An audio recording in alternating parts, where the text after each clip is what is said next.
Dear Lord, guide us through this story. Let it open hearts, inspire minds, and remind us that no dream is too small and no soul too invisible. Amen. Welcome to Mr. Favor Tales, where hearts heal and stories speak louder than words.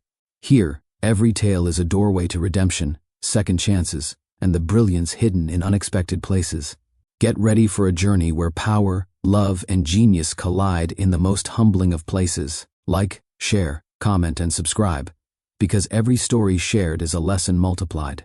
From the janitor's closet to the boardroom, her brilliant mind changed everything.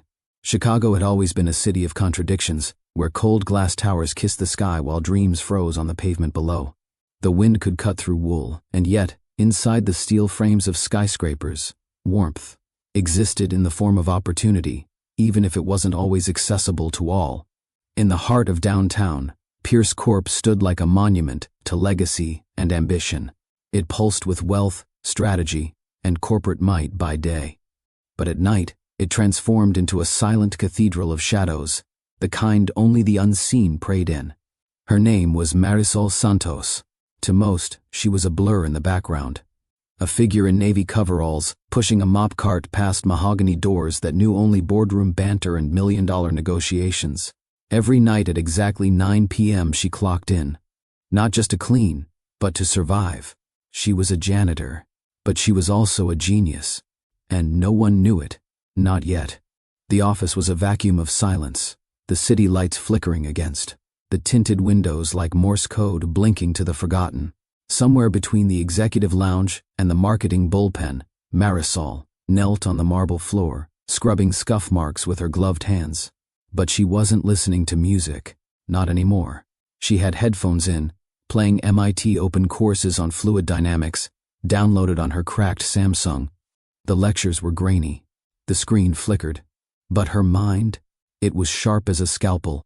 The limit as x approaches zero of sin, x is...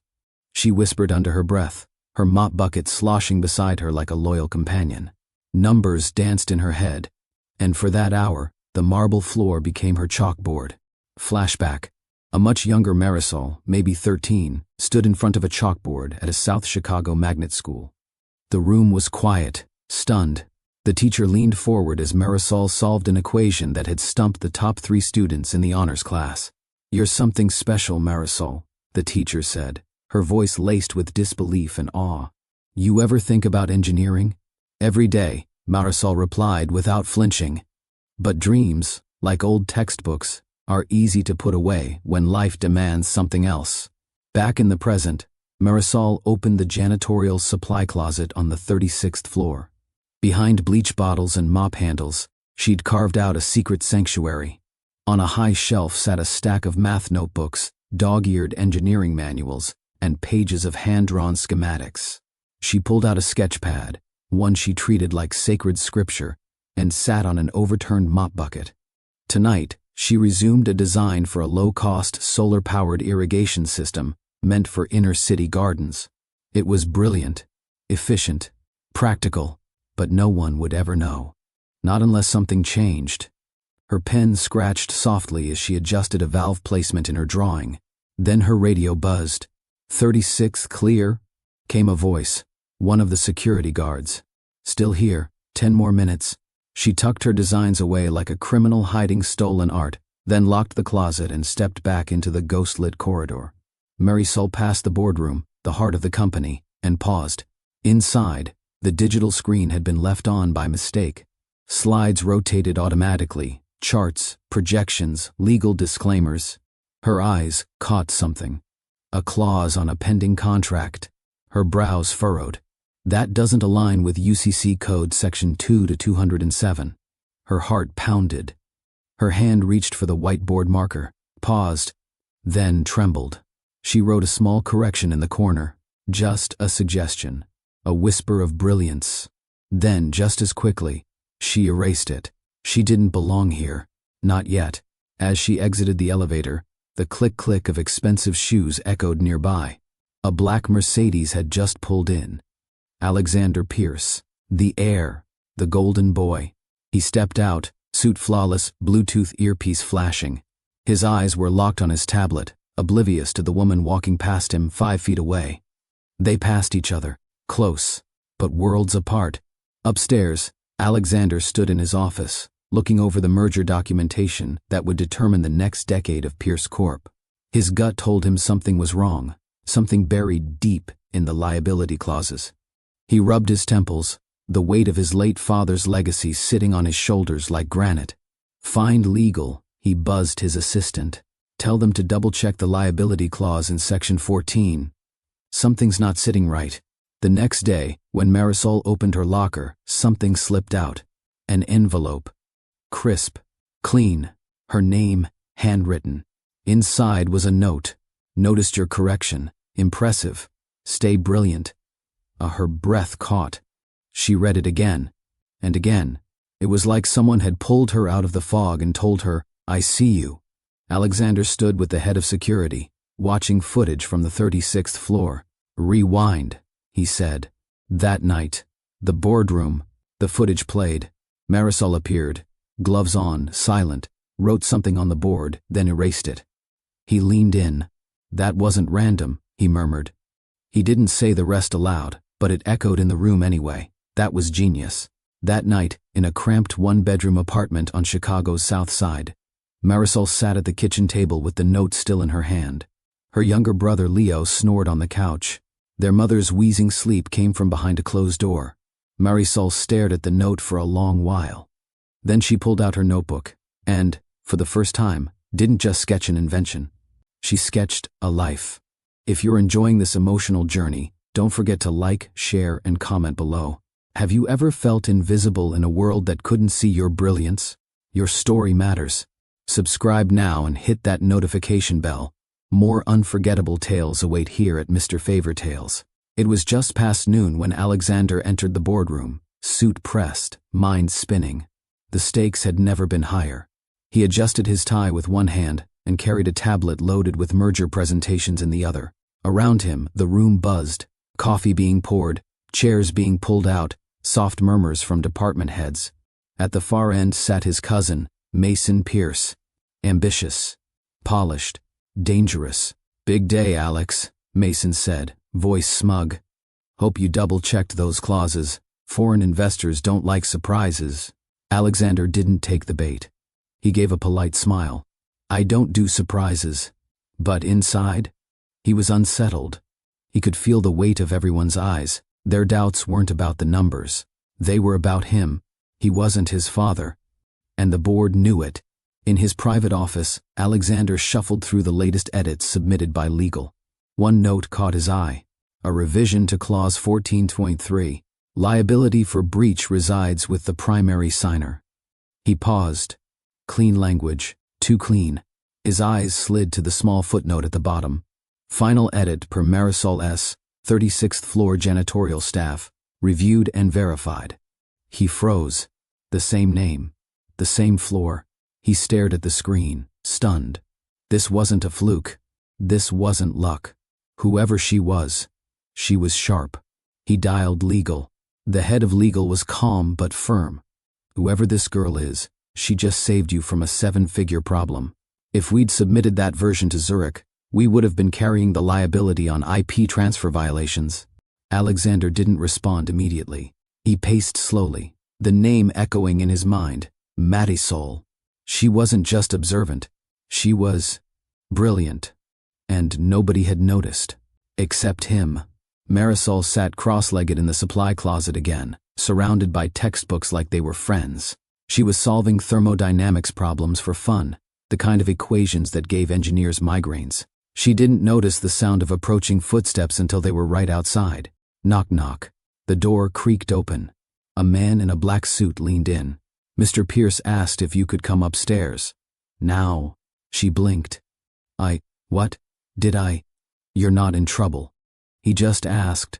She wiped her hands on her shirt, changed into the cleanest thing in her bag, and took the back stairs. Every step felt like trespassing. Every breath felt stolen. The executive room was dimly lit, overlooking the Chicago skyline. Alexander stood with his back to her, silhouetted against the window. He turned only when she stepped inside. "You spotted a clause no one else did." "Twice." Marisol said nothing. He stepped forward. I'd like to know how. She swallowed hard. I studied contract law, online, at night, MIT, Harvard open courses, wherever I could. His expression didn't shift, but something behind his eyes did. You're not just a janitor. She straightened, holding his gaze. No, but I am a janitor. That doesn't mean I'm not more. He smiled. Just barely. Miss Santos, would you join us tomorrow? We're reviewing specs. I think your eyes could help. Her eyes widened. Is that an offer? More like a request. I'm not your boss. Not in this context. He held out his hand. She stared at it, then took it. The world tilted. Just slightly. The next morning, Marisol entered the front lobby for the first time. Not through the service entrance, but through the revolving doors. Her sneakers were scuffed. Her notepad was brand new. The receptionist paused, uncertain, then gave her a visitor badge. You're with the executive team today? Marisol nodded. Just sitting in. The woman smiled awkwardly. Well, welcome. Marisol stepped into the elevator. The one she used to polish. Now it carried her to the 42nd floor. Inside the boardroom, the CTO rambled on about system redundancies. Marisol sat quietly, 2 seats from Alexander. She watched. She listened. She noticed. When the quarterly risk analysis slide popped up, her hand twitched. Then she did the unthinkable. She raised it. I'm sorry, she said softly. There's an error in how the market response delta is calculated. It assumes linear regression, but the dataset is skewed. It needs a nonlinear projection. Silence. The CTO blinked. The CFO leaned in. She's right, the analyst whispered. Alexander didn't react, except for a smile. A quiet one. Later, Alexander handed her a cup of coffee in his office. Marisol stood by the window, unsure what to say. I was wrong about you, he said. I'm used to that. I'd like to change that. She met his eyes. Why now? He sipped his coffee. Because brilliance doesn't always come wrapped in pedigree. And you reminded me of that. I don't want charity, or headlines, or a pity seat. Good. Because this isn't pity, it's overdue recognition. She looked down at her cup. Maybe. Or maybe it's just a fluke. Then let's see if lightning can strike twice. That night, Marisol told her mom and Leo everything. About the clause, the meeting, the coffee. Leo hugged her hard. You're a superhero. Their mom wiped away a tear. You've always been one. They didn't have much. Barely enough for takeout. But that night, they ordered pizza. And Marisol laughed for the first time in months. Marisol returned to her night shift, but everything felt different. People stared longer. Whispers followed her. The same uniform she wore now looked like camouflage hiding royalty, but she kept her head down. Until 2 marketing managers passed her in the hallway. Is that her? The janitor girl? No way she caught that legal flaw. Must have been luck. Marisol didn't stop, didn't flinch, but deep down, the words hit. She had been invisible before. Now, she was under a microscope. Ever been underestimated until you shocked them all? Drop your story in the comments. We believe in second chances, and stories like Marisol's prove they're real. Like, share, and subscribe, because here at Mr. Favor Tales, we don't just tell stories. We uncover destinies. Marisol stood at the registrar's desk of a local city college. Her palms were damp, clutching the forms she'd filled out the night before. With the small bonus Alexander had arranged after the clause correction. Quietly, anonymously, she could now afford 2 part-time classes. Not much, but it was more than a dream. It was a start. The woman behind the counter scanned the paperwork. You're applying for applied engineering and contract law. Marisol nodded nervously. I'm double-minded, I guess. The registrar smiled. You're ambitious. I like that. Marisol stepped outside moments later, holding a student ID badge with her name on it. The sun hit her face, and for once, she let it stay there. In his office, Alexander Pierce sat alone watching the old footage again. The night Marisol corrected the whiteboard. He'd saved the clip on his private tablet. He didn't know why. Or maybe he did. He admired the way she moved, calm, sure, unseen, as if the boardroom was her canvas even if the world wouldn't call her an artist. I misjudged her, he muttered. He rewound the footage again. Sir, said his assistant later that day, the Zurich call is delayed. Anything else before you head home? Alexander hesitated. Actually, yes. Set up a mentorship pilot. Discreet, quiet. I want Marisol Santos as the first candidate. The janitor? He looked up sharply. No, the genius. That evening, as rice simmered on the stove and Leo did homework on the living room floor, there was a knock. Marisol opened the door and froze. Alexander Pierce stood there, not in a suit. In jeans, a hoodie. He looked human. Sorry, I know it's late. He held out a folder. They sat at the tiny kitchen table, Alexander looking slightly awkward, Leo staring from the hallway. Inside the folder was a detailed outline of a shadow mentorship program. Access to the legal, engineering, and product development departments. Fully paid. I want to sponsor you internally, not as a favor, but because you're sharper than half the people already on payroll. She stared at the papers. Why are you doing this? Because someone once opened a door for me when I didn't deserve it. And because this isn't just business anymore. She tilted her head. What is it then? He looked at her. Really looked, but said nothing. He didn't need to. He left quietly after that. Now with a badge instead of a mop, Marisol began attending team sessions. The engineers were skeptical at first. She was quiet, unassuming. But when a stubborn software loop failed Q&A for the third time, and she corrected the logic string in seconds, the room fell still. Wait, one of them said. You figured that out in your head? She just nodded. Suddenly they were all listening. Alexander stood in front of a bronze plaque outside his father's old office. It read, Legacy means seeing people before position. His eyes narrowed. He glanced toward the boardroom. Mason had been quiet lately, too quiet. And in Alexander's experience, silence from Mason wasn't peace. It was plotting. Later that night, Marisol's phone buzzed. A message from Alexander. If you're free Saturday, I'd like to show you something. Nothing corporate. Just curious. She stared at it for a while, then typed back. Curiosity's mutual.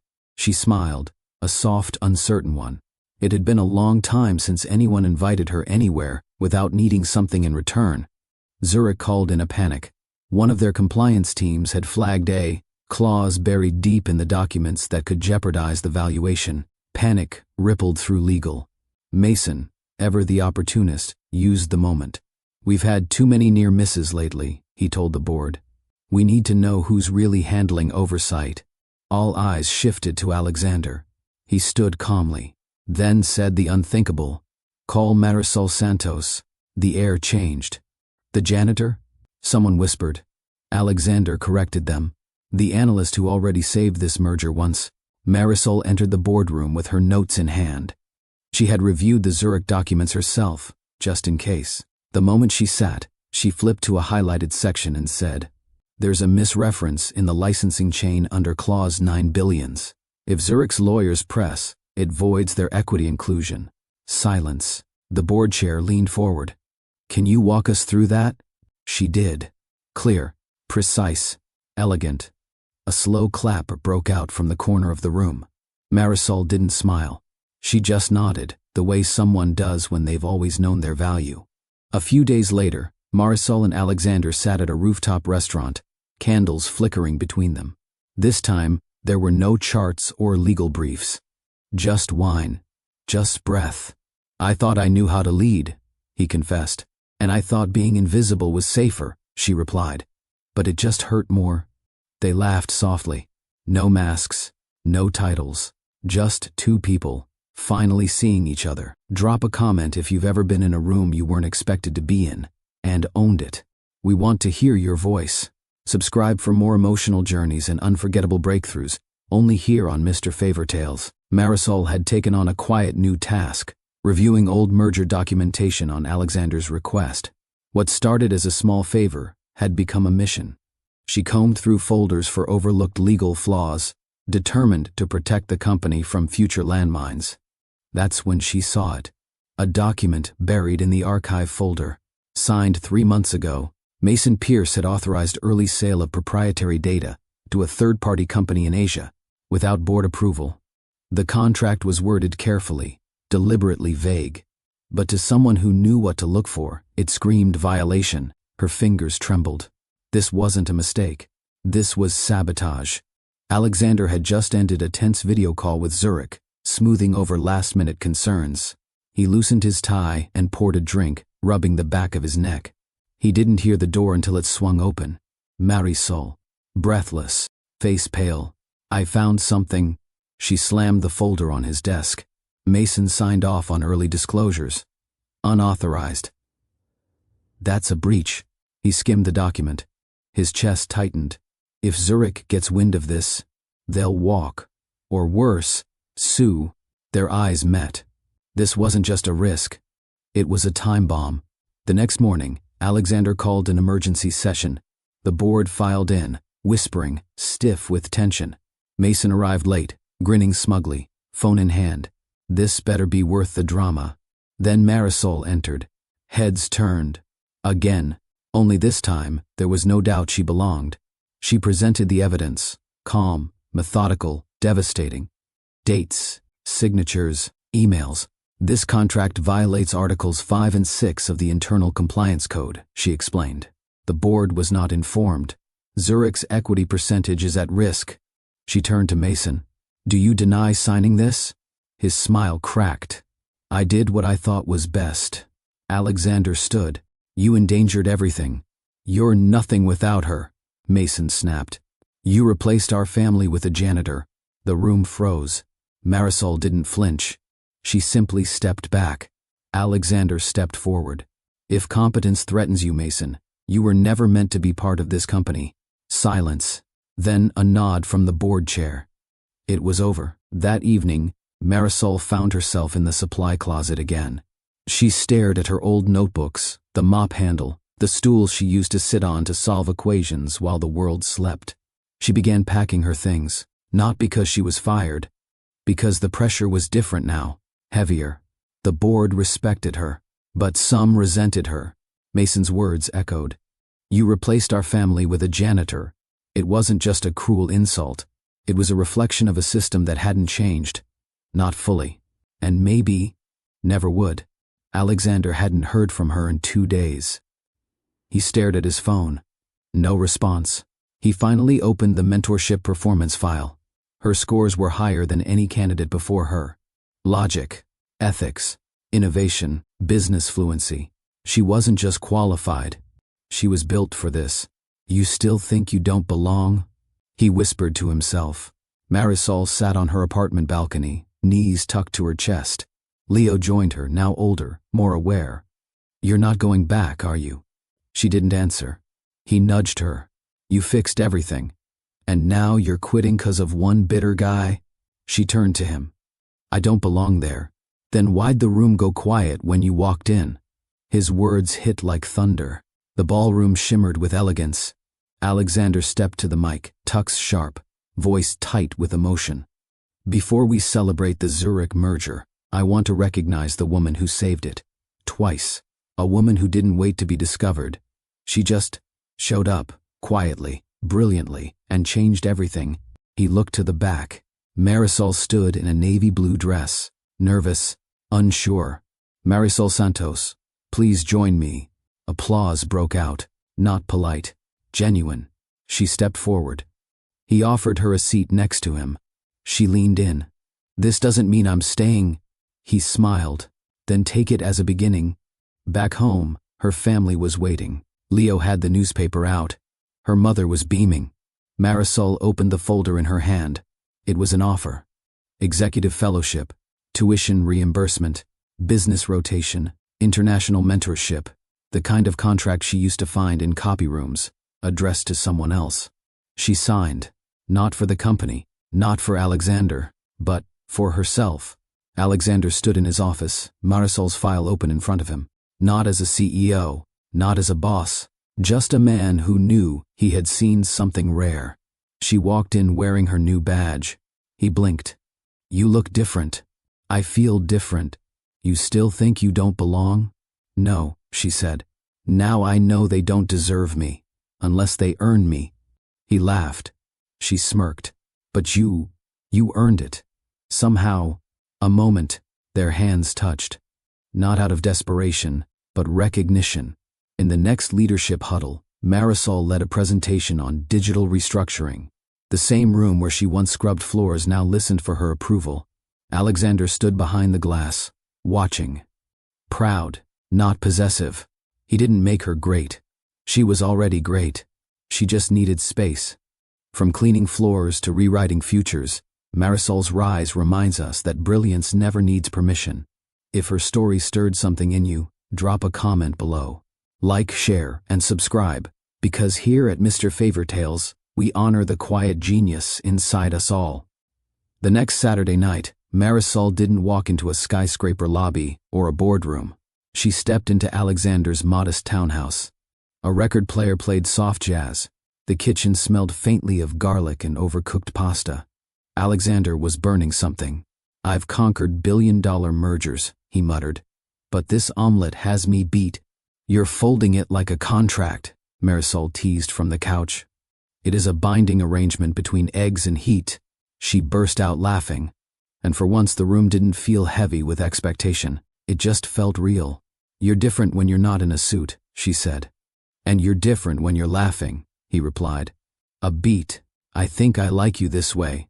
She smiled, soft but shy. So did he. Weeks later, a formal envelope arrived in her inbox. Director of Strategic Innovation Fellowship. Full rotation. Private mentorship. Travel. A vote of confidence from the board. She didn't accept it immediately. That night she returned to the janitor's closet. One last time. She ran her fingers over the mop handle. Sat briefly on the old crate. Tears welled up. "Thank you," she whispered to the space that once held her secrets. Then she closed the door. For good. The new nameplate read, Marisol Santos, Director, Strategic Innovation. She didn't cry when she saw it. She smiled. Briefly. Then walked in like she'd always belonged there. Because now, she knew she had. From that desk, she launched a project close to her heart.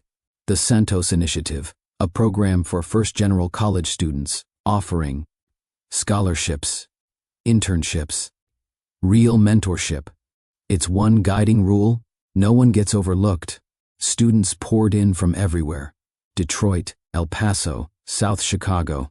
She reviewed each application herself, not because she had to, but because she remembered what it felt like to matter to no one. Her mother carefully placed a framed magazine cover on the coffee table. It was Marisol, smiling shyly, named one of top 25 rising minds in business. Leo grinned. She used to scrub rich people's floors. Now they scrub her inbox. They all laughed. Marisol smiled, humbled. Her success wasn't the trophy. Her family's pride was. The board erupted during an emergency meeting. A new deal, with an AI startup, had gone sideways. Valuation issues, miscalculated IP rights. Everyone looked to Alexander. He looked tired. Then he turned to Marisol. "Let's fix it." "With what?" She pulled out her new projection model. He scanned it. It was airtight. "How did you catch this?" "Janitor instincts," she said. "I know where people forget to clean." He laughed. The room did too. They sat outside that night, beneath string lights on a small patio. Marisol in a soft green dress. Alexander in rolled-up sleeves, drink in hand. They didn't talk shop. They talked childhood, dreams, regret. He reached for her hand. "If I had to lose this company to keep you, I'd walk away." She turned. Her face didn't soften. "Then you don't deserve either." He blinked. "You don't throw power at love," she said. "You build both, side by side." He exhaled slowly, then reached into his pocket. A small velvet box. She froze. "Not for now," he said quickly. "Just for whenever you're ready." She didn't open it, but she took his hand and held it. Ever had to close a door behind you to finally walk into your purpose? Share your moment in the comments. We read every one. Don't forget to like, share, and subscribe, because at Mr. Favortales, stories don't just entertain. They remind you what's still possible. Months later, Marisol stood behind a podium, delivering a commencement address at a university she once dreamed of attending. She never did. Couldn't afford to. Now they were giving her an honorary doctorate in applied ethics and engineering innovation. "I used to clean offices like this, late at night. Invisible," she told the graduates. "I believed brilliance wasn't allowed if you wore the wrong shoes or had the wrong story. I was wrong. Brilliance doesn't ask permission." The auditorium thundered with applause. Alexander surprised the board the following quarter. "I'm stepping down as acting CEO," he said. Gasps followed. "This company needs someone not chained to legacy, someone with vision." Then he turned. Marisol entered, poised, steady, grounded. "I'm nominating Marisol Santos as Chief Innovation and Strategy Officer, effective immediately." One board member hesitated. "She's brilliant, yes, but is she prepared?" Alexander answered simply, "She's been more prepared than any of us since she walked these halls with a mop." Marisol walked into her corner office. She ran her fingers across the desk. It was polished, too perfect. She pulled out 3 things from her tote. 1, her old janitor badge. 2, a printed photo of the whiteboard correction. 3, a blank frame for whatever came next. She placed them beside each other, then got to work. Marisol sat in silence. Alexander sat beside her, holding her hand, not with power, but with prayer. The screen flickered. A slow, rhythmic sound pulsed into the room. "There it is," the technician said. "Looks like about 6 weeks along. Congratulations." Marisol blinked, stunned. Alexander squeezed her hand. She whispered, "I never thought." "I did." There were no meetings today. No contracts. Only a heartbeat. Words spread fast. Some gossiped. Some celebrated. Some questioned. But one thing was clear. Marisol didn't slow down. She continued to lead presentations with poise. Her voice had even more clarity now, as if life itself was echoing through her. When asked if she'd begin maternity leave early, she smiled. "My brain doesn't go on leave, just my commute." Even the board chuckled. Alexander and Marisol hosted a gathering. Informal, warm, unpretentious. Alexander's mother, once skeptical, now hugged Marisol at the door. "You brought my son back. Not the executive, the boy I remember." Marisol's mother was in the kitchen, laughing in Spanish with Alexander's aunt, preparing empanadas and sweet rice. Leo stood, glass raised. "To the future Santos Pierce genius. She hasn't even arrived yet, and she already has a board position." Laughter erupted. Even Alexander laughed, red in the face, proud. They bought a modest home together, 3 bedrooms, a garden, and a tiny library off the hallway that Marisol claimed as her space. On the wall she framed 1, her janitor badge. 2, the whiteboard photo Alexander had kept. 3, a blank space labeled next. She sat at her desk one night, sketching a new project, a children's STEM book series, Bright Minds in the Shadows. At the Santos Institute, Marisol kicked off a new panel, Second Chances and Silent Geniuses speakers included. A single dad from Detroit, who used to stock shelves, now designing modular housing systems. A refugee student coding AI for disaster relief. A former waitress now leading supply chain analytics for a national grocer. They didn't share stories to impress, they shared to ignite. Marisol sat off stage, glowing. Alexander drafted a new company policy, the Genius Track. It opened mentorship to non-traditional hires, janitors, delivery staff, mailroom interns. Each applicant would be evaluated by ideas, not resumes. He didn't tell Marisol. Not yet. He signed the last page. A small footnote at the bottom read, "Inspired by Ms." At 8 months pregnant, Marisol walked slowly with Alexander around Millennium Park. They stopped at a fountain. She grew quiet. "What if I mess this up?" He wrapped an arm around her. "Then we learn, like we always have." She laughed, short, uncertain. "I used to dream of building machines. Now I'm building a person. She'll build us back," Alexander said. He grinned. "Call it a hunch." She rested her hand on her belly. "If she turns out like me, this world better get ready." Rain tapped against the hospital window.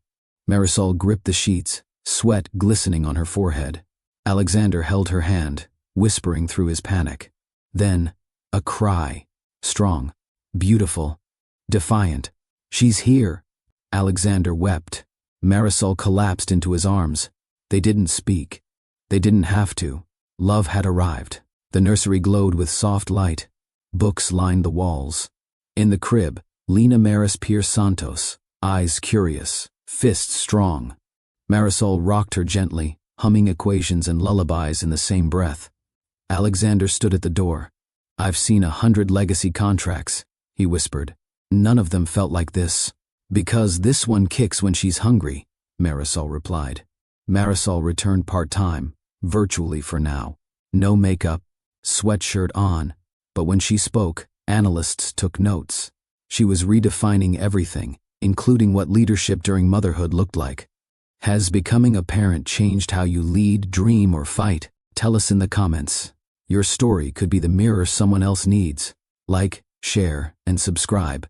Because at Mr. Favortales, we don't just tell stories. We raise generations. At the Santos household, life was no longer about survival, but about roots. Leo brought home a girl for dinner. Their mother danced in the kitchen for the first time in years, cumbia playing softly. Alexander flipped burgers in socks and cargo shorts. "I thought CEOs were cold," Leo joked. "Only until I met your niece," Alexander said, nodding at Lina. They all laughed. Marisol caught herself mid-smile, thinking, this is what success really looks like. Alexander announced he would transition from CEO to chairman of the board. He wasn't forced out. He chose it. The new CEO, a woman Marisol had mentored through Genius Track, former customer service lead, now innovation strategist. Marisol stayed on as chief strategy advisor, not for the title, for the vision. Late one night, Marisol picked up a journal she hadn't touched in years. She wrote, "I was once a janitor, hiding equations in a closet. Now, I hold a child in one arm and change policy with the other. This isn't the dream I imagined. It's better." She closed the book and smiled, then went to rock her daughter back to sleep. Marisol adjusted the cuffs of her cream blazer. She stood before an audience of city planners, tech executives, and the mayor of Chicago. Behind her, a massive digital screen read, "The Chicago Bright Grid Initiative." Her voice was calm, her tone commanding. "This isn't just a tech model, it's a life pipeline. Sustainable housing, AI-managed utilities, tech jobs for underserved communities, built by overlooked brilliance." For those still unseen, the room hushed. No murmurs, no interruptions, because they weren't just hearing her, they were believing her. That same night, Alexander hosted the Santos Institute Gala alone. Lina, now 5, twirled in a sparkly dress beside her grandmother and Uncle Leo. Alexander took the mic. "5 years ago, I believed success was about power. I was wrong. It's about sharing what you once hoarded. It's about honoring the janitor who cleaned my windows, while seeing the future clearer than I ever could." He raised his glass. To Marisol, to Lina, to the quiet ones who change everything. The crowd roared. Marisol walked through the old archive floor at Pierce Corp, the same one where she once discovered Mason's betrayal. A young intern followed behind her, wide-eyed. "Miss Santos, why do you still come down here?"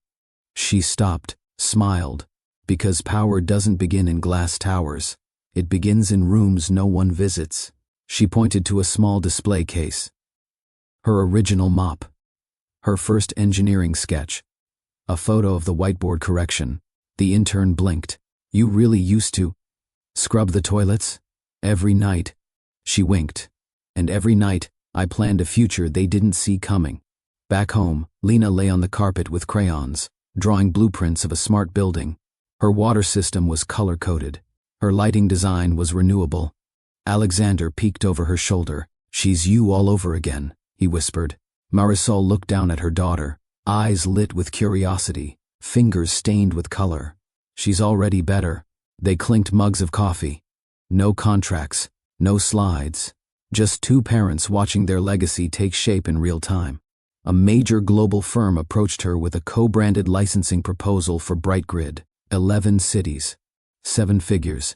One clause stood out. 9 degrees Celsius. Implementation oversight may revert to private governance in cases of third-party grid failure. Marisol's eyes narrowed. She closed the folder. I won't allow that. It's standard, said the senior partner. Standard is what kept people like me outside for decades. She stood. I'll rewrite the clause. If they don't sign it, they lose me. And that was that. Instead of sealing that contract, Marisol spent her evening at a local community event. In the crowd were former janitorial staff. One woman stood, older, weathered, proud. Girl, I used to clean them same halls you run now. You don't know what it means to see one of us up there. Marisol stepped down from the mic, hugged her. I see you. I never forgot you.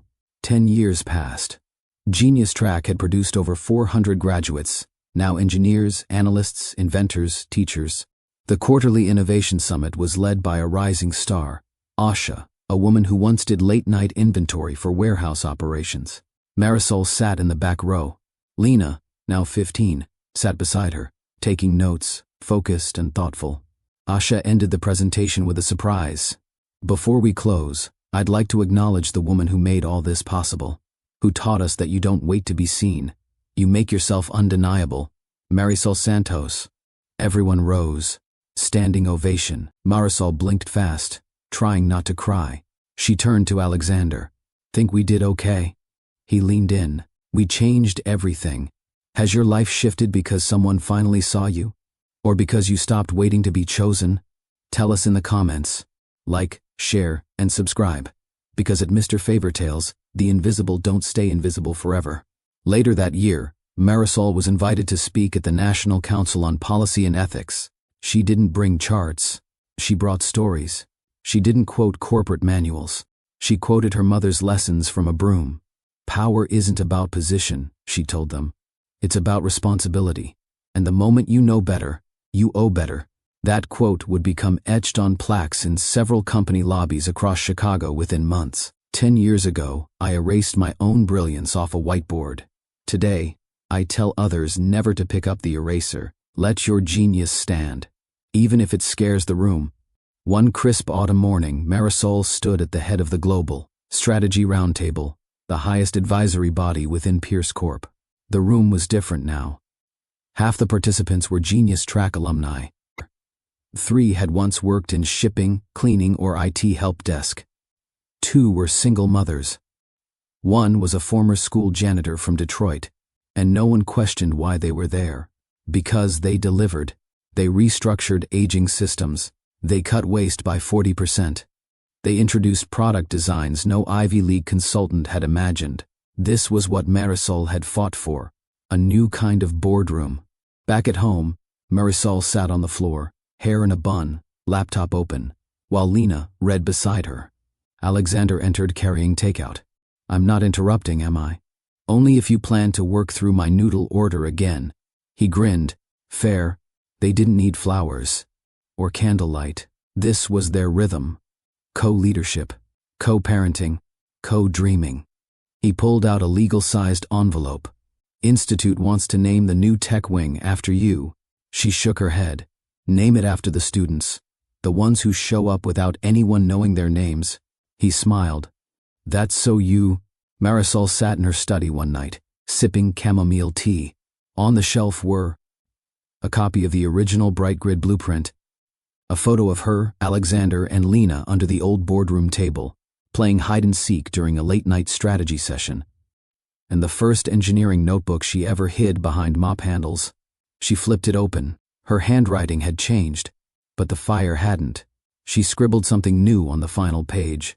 Never confuse humility with invisibility. At age 15, Lena stood in front of her school science fair, presenting a prototype for eco-cooling systems using recycled airflow turbines. The room fell silent. Judges leaned in.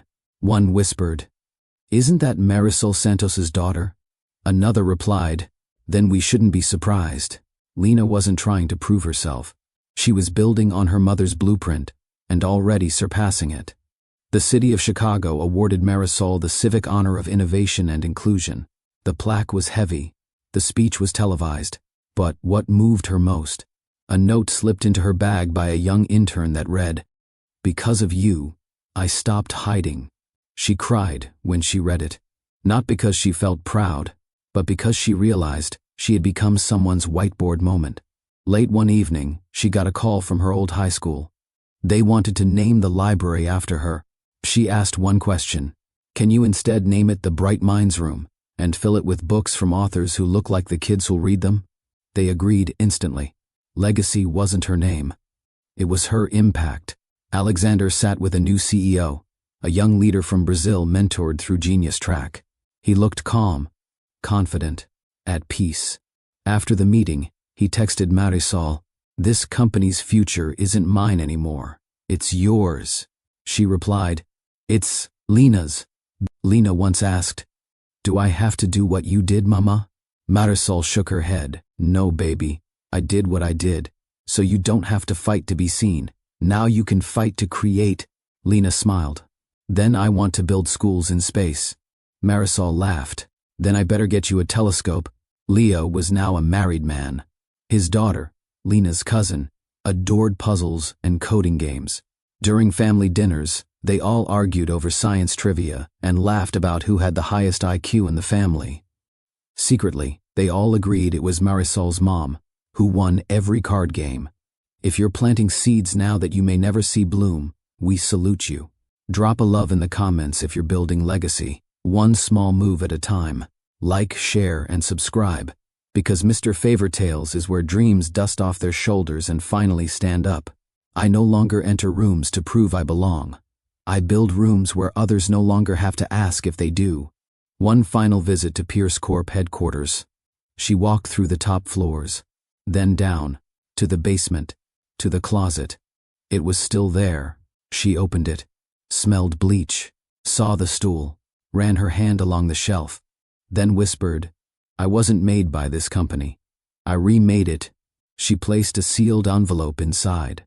On it read, "For the next silent genius. We're waiting for you."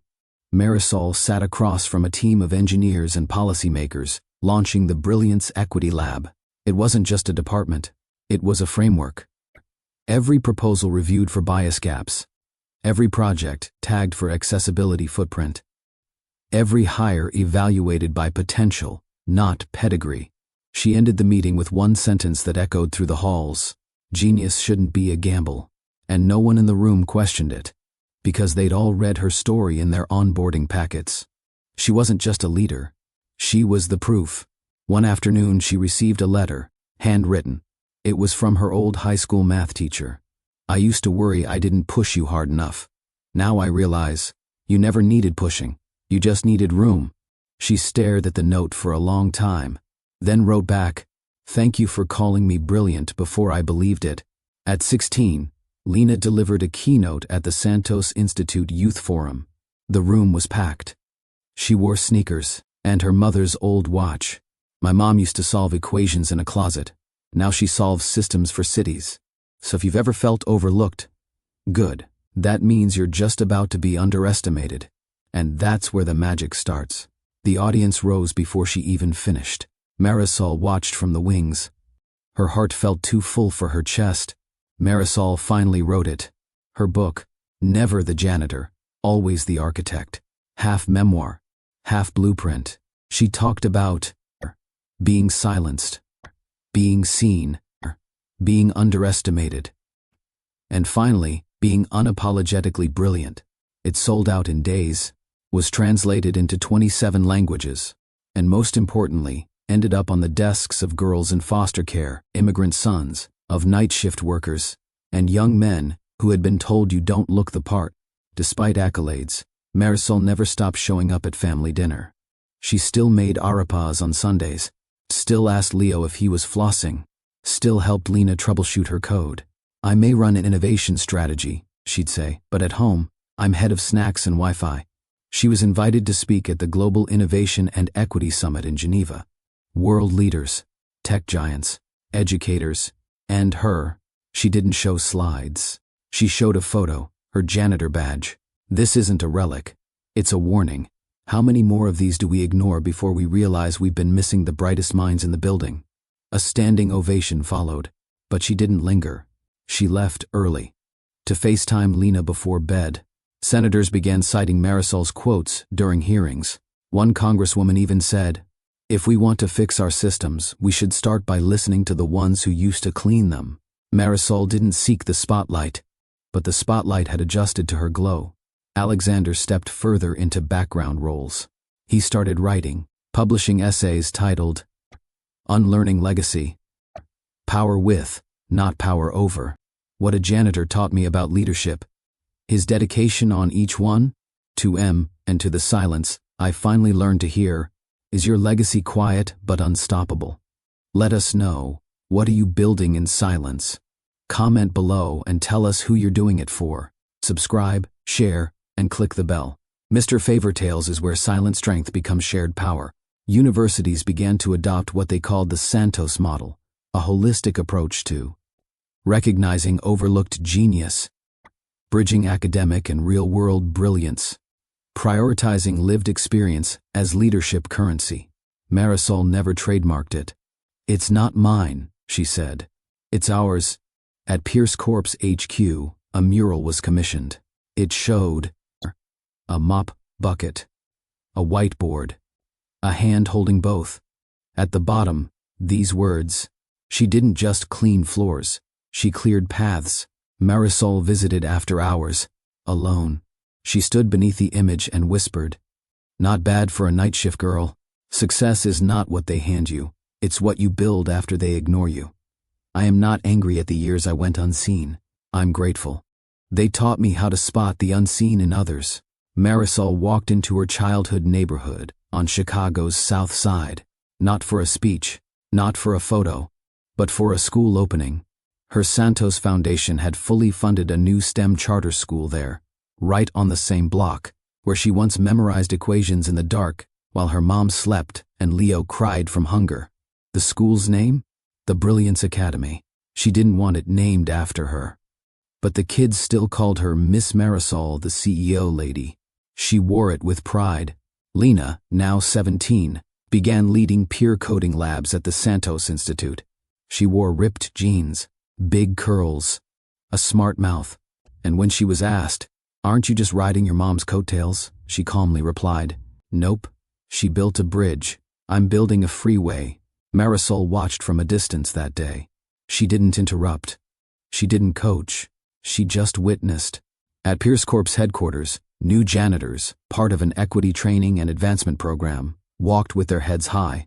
In the hallway outside the HR office, a glass display case held the original mop handle, Marisol's first notebook, a plaque that read, "The Legacy of Brilliance in honor of Marisol Santos, who changed everything, not because she asked to, but because she couldn't ignore what needed to be done." It was no longer a secret. Her story was institutional memory. One morning, Marisol stood again at the head of a Pierce Corp strategy meeting.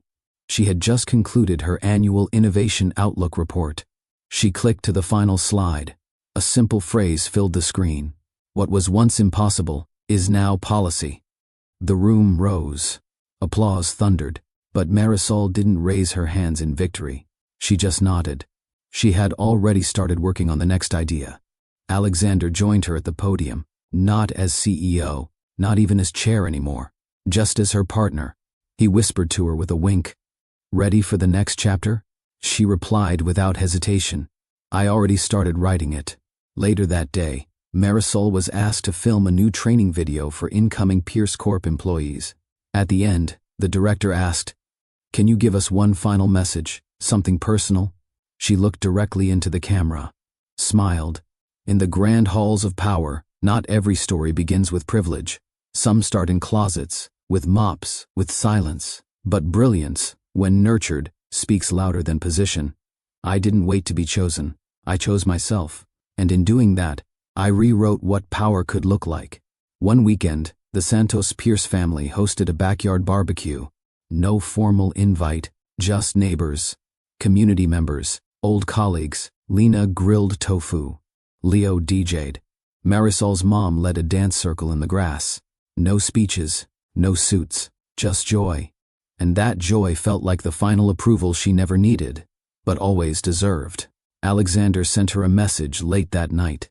I never loved you because you were brilliant. I loved you because you never asked for applause, only a chance. She replied, I loved you because you gave me one, and never tried to own what came after. They didn't need grand gestures anymore. Their entire lives had become one. Is there a closet you started in, a place no one saw your worth? Tell us in the comments how far you've come. Like, share, and subscribe. Because at Mr. Favorite Tales, every journey matters, no matter where it begins. There are no overnight successes, only overlooked souls who kept showing up when no one was clapping. I was one of them. Now I build rooms filled with the next. One morning, a young girl walked into Marisol's office at the institute. She was only 9.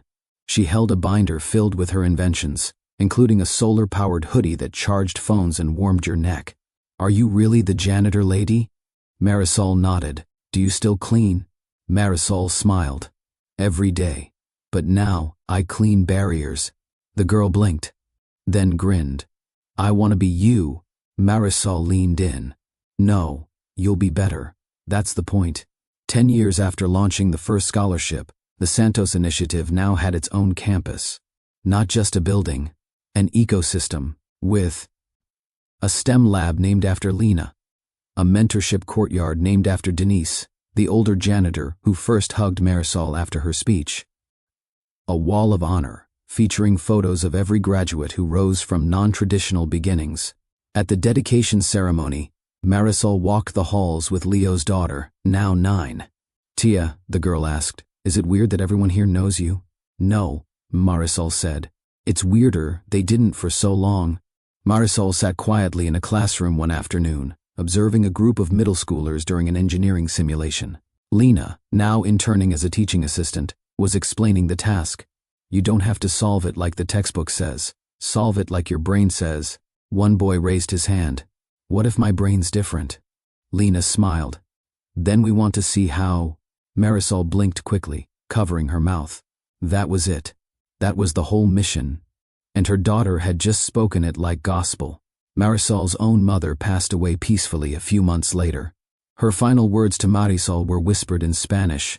Nunca dejaste de barrer.